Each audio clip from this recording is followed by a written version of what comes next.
మెజారిటీతో గెలవబోతున్న మన అభ్యర్థి మన లక్ష్మారెడ్డి గారు. అదే మా నాయన ఎన్ని నోములు వేసుకుంటే నేను పుట్టినన్నా అక్కడే మీరు అందరూ దొరికిరంటే మామూలు విషయం కాదన్నా, మామూలు విషయం కాదన్నా. ఇంత ఆదరణ ఇంత అభిమానం దొరికేది ఎవరికి లేదన్నా, అది మీ మల్లన్నకే ఉందన్న అదృష్టం. ఒకటే చెప్తున్నా మీ అందరికి కూడా, వాళ్ళు కాంగ్రెస్ వాళ్ళు బీజేపీ వాళ్ళు ఏమనుకుంటున్నారు, ఏమీ లేదు. మొన్న బీజేపీలో కూడా చూసినా, కాంగ్రెస్లో కూడా చూసినా, ఏమీ లేదు. అంతా ఉత్తాసకాలు. దమ్ము ధైర్యం అంతా ఉందంటే బీఆర్ఎస్ పార్టీ, అంటే కసి మీద ఉందంటే బీఆర్ఎస్ పార్టీ. ఏదో 5-6 పోతున్నారంటే ఏదో వాళ్ళు లొకలొకలొకలక అనుకుంటున్నారు. వాళ్ళు లొకలొకలేదు మీకు లేదు. వాళ్ళంతా ఇప్పుడు బీజేపీ వాళ్ళు కాంగ్రెస్ వాళ్ళు జాతీయ పార్టీలో ఉన్నారు. వాళ్ళకు ఒక క్యాడర్ లేదు, ఒక లీడర్ లేదు, ఒక నాయకులు లేరు. ఎంత బెదిరిస్తుందంటే మనోళ్ళను. మొన్న ఒక ఎంపీపీ ఇంటికి పోయారు, 4 నాయకులు పోయారు. నేను ఘోరంగా ఓడగొట్టే 4 నాయకులు పోయి ఆయన తన 8 గంటలకు కూర్చోరు, పొద్దుగల 1 గంట దాకా బ్రేక్ఫాస్ట్ ఆన్నే చేసారు, లంచ్ ఆన్నే చేసారు. మన చీర్యాల పోతే భోజనం చేసి ఏం చెప్తారు కుడతా, నువ్వు మా పార్టీలకు వస్తావా లేకపోతే నీ ఫంక్షన్ హాల్ కూడా కొడతావు. ఇది ఇంకొక చైర్మన్ దానికి పోయి పిలిపించుకోరు, నువ్వు మెయిన్ రోడ్ బిల్డింగ్ కట్టావు, నువ్వు వస్తావా రావా. ఉండేనన్నా వీడికి వస్తాను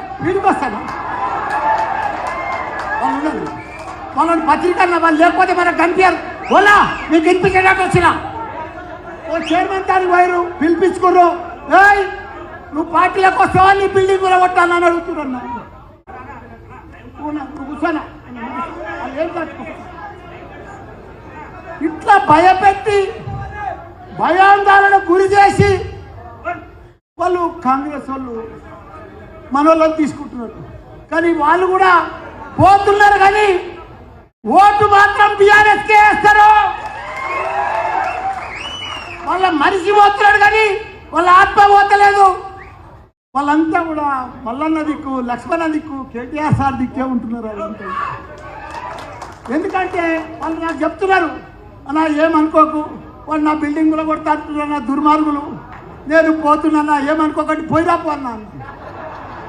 ఎందుకంటే పోయినా ఓటు మనకే వేస్తాడు. వాళ్ళు మనసు నింపడం లేదు, అంత బాధ పెడుతున్నారు. 4 నెలల చూసినాం. ఇప్పుడు ఒక 1000 ఇళ్ళు కూడా కొట్టిరు సార్ వాళ్ళు.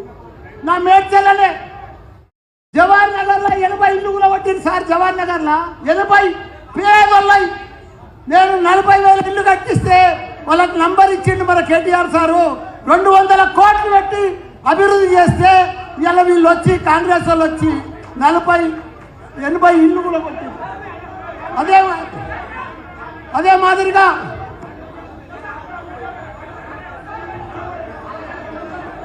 బాబు ప్రశ్నలో జర మధ్యలో నిలబడు నాయన, ఏం కాదు, నేను అక్కడ రౌండ్ కొట్టుకుంటే తిరుగుతా. ఇంకా మీరు మంచిగా కేటీఆర్ సార్ తీసుకున్నాను. జర కూర్చోరేనా అవునా, జర కూర్చోరే. అదే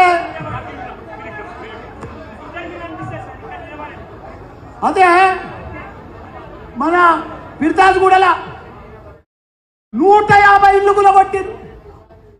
పిర్తాజ్గూడల సాయిప్రియ కాలనీ మేమందరం కూడా 30 ఏళ్ల సందు వాళ్ళు బాధపడుతున్నారు. పేదోళ్ళు గవర్నమెంట్ ల్యాండ్ కొని పట్టా నంబర్ వేసి రిజిస్టర్ చేసుకుంటే మా కేటీఆర్ సార్ వాళ్ళ మీద దయదలిచి 118 జీవో వేస్తే వాళ్ళని మొన్న వీళ్ళు వాళ్ళు కంప్లైంట్ ఇస్తారు, వాళ్ళు పైసలు వసూలు చేస్తారు, వాళ్ళు గులగొడుతారు, వాళ్ళు పైసలు వసూలు చేస్తారు.